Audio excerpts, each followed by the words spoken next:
मैंने अपना पहला अटेम्प्ट 2 महीने की तैयारी में दिया। शुरुआत में तो मैं थोड़ा डर सी गई थी कि मैं तो बहुत कम तैयारी के साथ ये एग्ज़ाम दे रही हूँ, पता नहीं क्लियर होगा या नहीं होगा। मुझे हमेशा से ऐसा लगता था कि इंटरव्यू के अंदर मेरे नंबर बहुत अच्छे आएंगे। इंटरव्यू में मेरे नंबर बहुत कम थे, सिर्फ 151 नंबर। और उस चीज़ को मुझे थोड़ा सा शॉक लगा। जब भी आपको ऐसा लगे कि मेरी तैयारी बहुत अच्छी नहीं जा रही, तो मैं किससे पूछूं कि मेरे को क्या करना चाहिए, क्या मुझे और पढ़ना चाहिए या मुझे और टेस्ट पेपर करने चाहिए।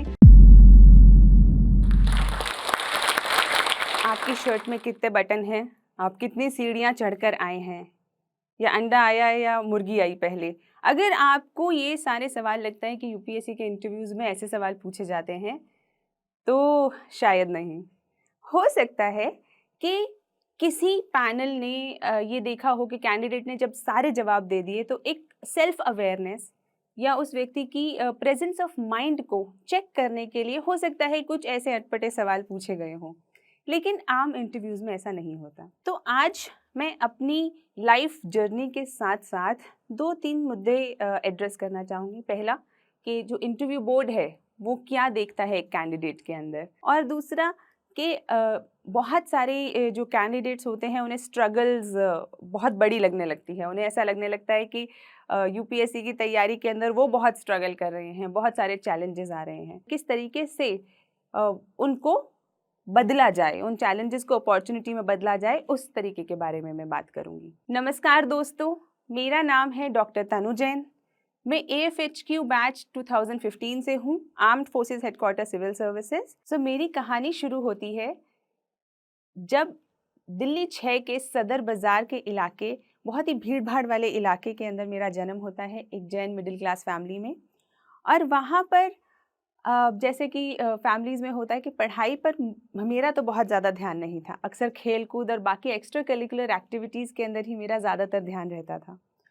और पढ़ाई के प्रति ओरिएंटेशन मुझे लगता है शायद 12th के बाद ही मुझ में आया।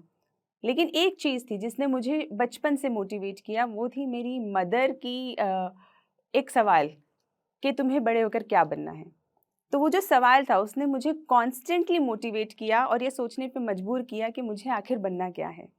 शायद उसकी क्लैरिटी मुझे 12th तक भी नहीं थी। मैंने मेडिकल साइंस ले लिया था, लेकिन मुझे नहीं पता था मुझे कौन सा डॉक्टर बनना है, किस तरीके का डॉक्टर बनना है। आगे चल के मैंने BDS किया सुभारती मेडिकल कॉलेज से, और फिर शुरुआत होती है मेरी यूपीएससी की जर्नी की। इंटर्नशिप के अंदर मुझे पहली बार ये पता चला कि ऐसा कोई एग्ज़ाम होता है जिससे हम ऑफिसर लग सकते हैं, अधिकारी लग सकते हैं। और उस वक्त तक शायद मुझे ये भी नहीं पता था कि एक अधिकारी करता क्या है, एक IAS ऑफिसर या एक IPS ऑफिसर, एक AFHQ ऑफिसर क्या करता है। और फिर जब मेरे को धीरे धीरे ये समझ में आने लगा कि मुझे नहीं पता क्या करते हैं, लेकिन समाज उन्हें बड़ा समझदार समझता है, तो वहाँ से मेरी एक अट्रैक्शन की इस जर्नी की शुरुआत होती है। तो जब मुझे पहली बार पता चला कि सिविल सर्विसेज का एग्ज़ाम देना है, मेरे पास कोई गाइडेंस नहीं थी, फैमिली के अंदर किसी ने दिया नहीं हुआ था। तो मैंने अपनी मदर से कहा कि मम्मी ये एक एग्ज़ाम होता है और मेरी इच्छा है कि मैं इसे दूँ। तो जैसा कि हम हमेशा करते थे, मेडिकल के समय में भी किया था, तो मैं और मेरी मम्मी नई सड़क, एक जहाँ पे बहुत सारी किताबें मिला करती हैं, हम नई सड़क चले गए और वहाँ जाके सबसे पहले जो हमने काम किया वो किया, वहाँ से यूपीएससी की 2-4 किताबें खरीद ली। और वो शायद सबसे ज़्यादा अनयूज़फुल किताबें थी, लेकिन हमने खरीद ली और उसी से मैंने अपनी तैयारी शुरू करी।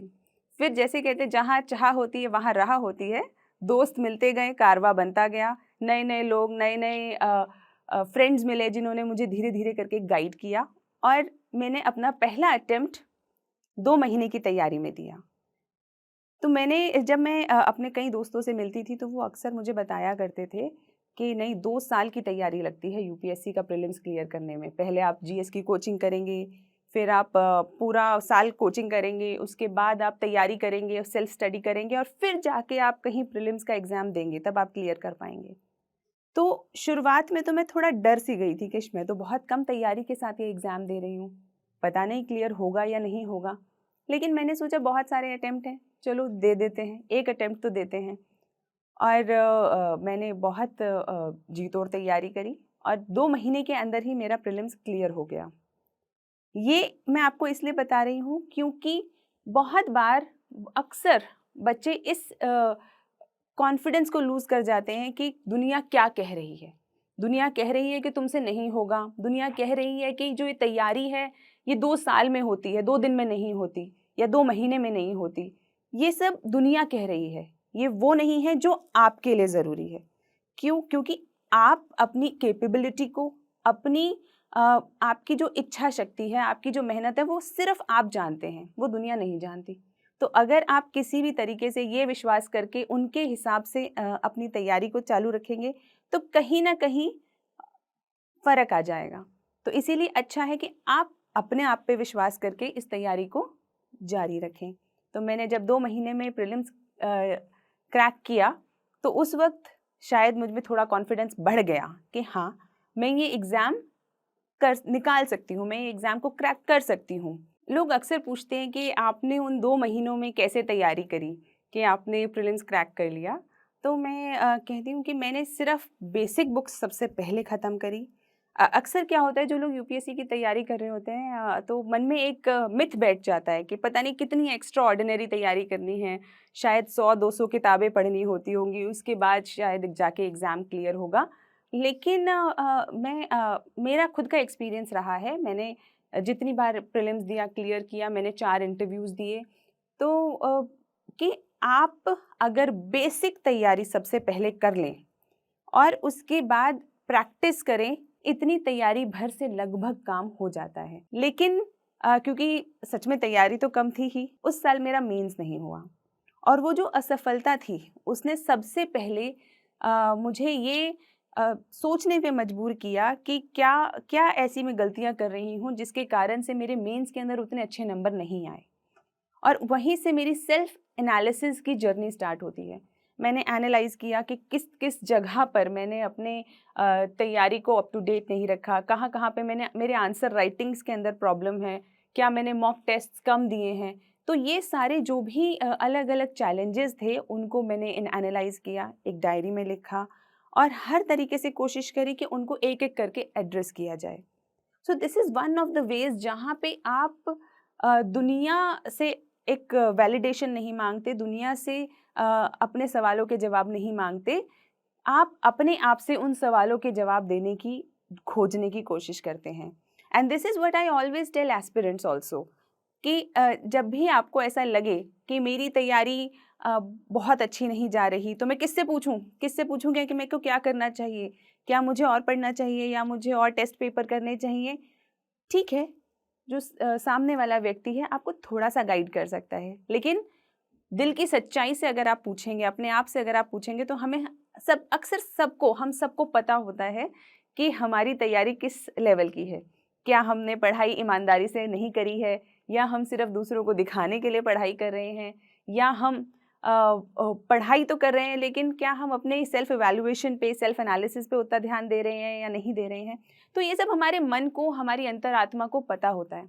तो जहाँ सबसे पहला जो सवाल होने चाहिए आपके, वो आपके अपने आप से होने चाहिए और वहीं से आपको जो चैलेंजेस नज़र आएँ, उन्हें आप एड्रेस करें।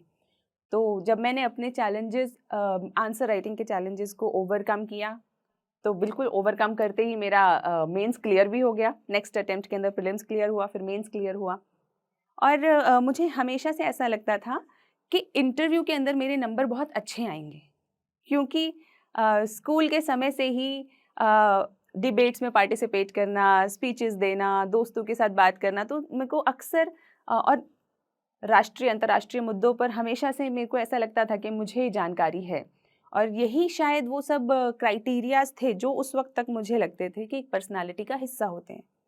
और जब मैंने अपना पहला इंटरव्यू दिया, उसके बाद मुझे ऐसा लगा कि शायद इस साल तो मेरा सिलेक्शन हो ही जाएगा। अब तो बस टॉप रैंक्स में आने की देरी है।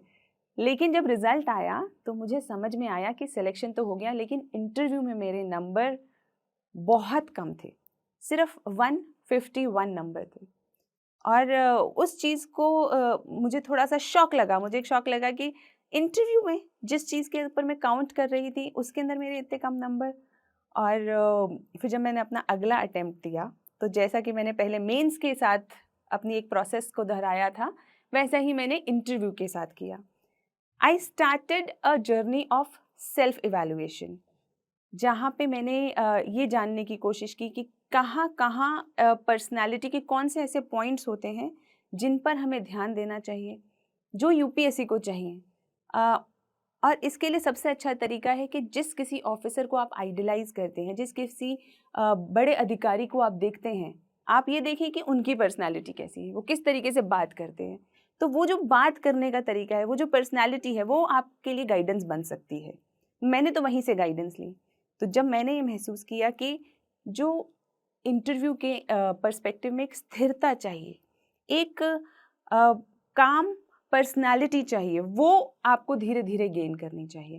क्योंकि हमें गली में अंकल आंटी जैसे बात नहीं करनी कि कुछ भी बिना किसी फैक्ट्स के, बिना किसी रीज़न के, बिना किसी एनालिसिस के अगर हम बात करते हैं तो वो कैसी बात हो जाती है, वो एक गली की बात हो जाती है, जैसे हम गलियों में बात करते हैं, किसी दोस्त से बात करते हैं। लेकिन जब आप एक अधिकारी बनने के विषय में सोच रहे हैं, जब आपको उसके लिए जज किया जा रहा है, तो आपको जो बात करनी है वो फैक्ट्स के साथ, रीजंस के साथ, आर्ग्यूमेंट्स के साथ सपोर्टेड होनी चाहिए। मेरी कहानी का जो हिस्सा रह गया था कि जब मेरे नंबर कम आए, मैंने इनर ट्रांसफॉर्मेशन किया, बहुत सारा एनालिसिस किया, और उसके अंदर मेरी मदद करी मेरे फ्रेंड, गाइड एंड फिलोसोफर, जो मेरे अजीज़ दोस्त, जो अब मेरे हस्बैंड भी हैं, वात्सल्य कुमार। और हम दोनों ने बहुत काम किया इस पे। और उसके बाद जब मैंने इंटरव्यू दिया तो मेरे 200 नंबर आए, and that was something which actually helped me to understand कि रुकावटें चाहे कितनी भी हों और आपके अंदर कितनी भी कमियां हों, लेकिन अगर आप उन्हें इम्प्रूव करना चाहते हैं, आप आगे बढ़ना चाहते हैं, तो आप वो कर सकते हैं। मोटिवेशन कैसे बनाए रखें, ये एक बहुत बड़ा सवाल कैंडिडेट्स करते हैं कि हम मोटिवेशन कैसे बनाए रखें। मुझे ऐसा लगता है कि जो काम आप करना चाहते हैं उसके लिए आपको ना तो कोई मोटिवेट कर सकता है, ना ही आपको किसी मोटिवेशन की ज़रूरत है। अगर मैं आज यहाँ आना चाहती थी तो मैं आई, मैंने कैसे समय निकाला, किस तरीके से चीज़ें हैंडल करी, ये इसके लिए मुझे किसी को कहना नहीं पड़ा। तो इसी तरीके से अगर आपको सिविल सर्विसेज की तैयारी करनी है, आपको नीट की तैयारी करनी है, आईआईटी की तैयारी करनी है, आपको किसी जॉब इंटरव्यू के लिए जाना है, अगर आपको वो करना है तो उसके लिए आपको कोई मोटिवेट नहीं कर सकता। That has to be your internal motivation, क्योंकि वो आपको करना है। उसके लिए आप क्या स्ट्रगल करेंगे, क्या रात की नींद को सैक्रिफाइस करेंगे, क्या आप मेहनत करेंगे, किस तरीके से आप करेंगे, that has to be your own challenge. ये आपकी ज़िंदगी का अपना चैलेंज है, जिसका जवाब आपको खुद ढूंढना है। कोई और इसका जवाब आपको नहीं दे सकता। रुकावटें तो जीवन में बहुत आएंगी, डर भी लगेगा, निराशा भी होगी, पर यही जीवन का रास्ता है। ये परेशानियां सिर्फ पड़ाव हैं। इन बाधाओं के आगे अगर थक गए, झुक गए या रुक गए तो सिर्फ बातें रह जाएंगी कि ये कर लेते तो यह हो जाता, वो कर लेते तो वो बन जाते। लेकिन अगर सच में कुछ बनना है तो हिम्मत तो दिखानी होगी, हिम्मत तो दिखानी होगी। Thank you. उन्होंने मेरा सीवी लिया और मेरे हाथ पे ही रख दिया। बोला तुम यूपी वाले आ क्यों जाते हो जब तुम्हें बोलना ही नहीं आता। मेरा नाम लक्ष्मी वर्मा है। मैं बेसिकली फिरोजाबाद यूपी से हूँ। फर्स्ट टाइम जब दिल्ली आई तो मेरा पहला इंटरव्यू था, तो उनका फर्स्ट क्वेश्चन ये था कि इंट्रोड्यूस योरसेल्फ। तो इंट्रोड्यूशन में क्या बोलते हैं मुझे ये नहीं पता था, तो मैं चुप हो गई। तो उन्होंने मेरा सीवी लिया और मेरे हाथ पे ही रख दिया। बोला तुम यूपी वाले आ क्यों जाते हो जब तुम्हें बोलना ही नहीं आता। मुझे ऐसा लगा कि किसी ने मेरे मुंह पे तमाचा दिया हो, और मैं कुछ समझ में नहीं आ रहा था, उससे कुछ बोल भी नहीं सकती थी। तो फिर मैंने सीवी लिया और लौट के चली आई। फिर उसके बाद तो फिर मैंने इंटरव्यू ही नहीं दिए। इंग्लिश लगता तो था ज़रूरी है, कोशिश भी की, सीखूंगी, ट्राई भी किया। एक दो बार किसी इंस्टीट्यूट में ज्वाइन किया, तो फिर प्रॉब्लम क्या होती थी, इंस्टीट्यूट में जाना होता है, फिर इतना टाइम नहीं होता था कि पढ़ना भी होता था और जॉब्स भी करनी होती थी। सब कह देते हैं इंग्लिश सीखने के लिए एनवायरनमेंट चाहिए, माहौल चाहिए होता है, लोगों से बात करोगे तभी आएगी। अब बात करने के लिए भी तो वो लोग होने चाहिए जो आपसे बात करना चाहें। मैं जो स्टॉक्स की वीडियोस देखती थी मोटिवेशन के लिए, तो लास्ट में एक एडवर्टाइजमेंट था, तो वहाँ पे बोला था कि हमारे एक ऐप है जो स्किल का, तो आप उसे डाउनलोड करिए। तो मैंने सब्सक्रिप्शन कर लिया, और लेकिन सब्सक्रिप्शन की अमाउंट भी इतनी नॉमिनल थी कि मैंने तो सोचा भी नहीं था इतने कम दाम में इतना अच्छा प्रोडक्ट मिल सकता है। सबसे अच्छा जो बेस्ट पार्ट मुझे लगा वो था प्रैक्टिस का, जो मुझे चाहिए था एक्चुअल में, जो मैं ढूंढ रही थी इतने टाइम से। तो अब ऐसा है कि मैं इतना एबल हूँ कि हाँ ठीक है, मैं बात कर सकती हूँ, इंटरव्यूज फेस कर सकती हूँ। Now I am not scared of speaking English. Thank you जोश।